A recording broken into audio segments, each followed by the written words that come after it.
I got a sneaky suspicion that my car might be very stuck when I find it.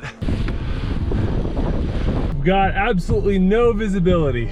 Don't need visibility unless we can drive somewhere.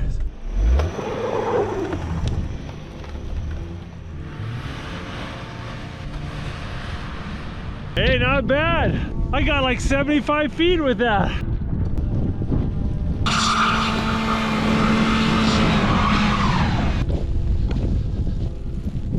Oh, that's a long way to go.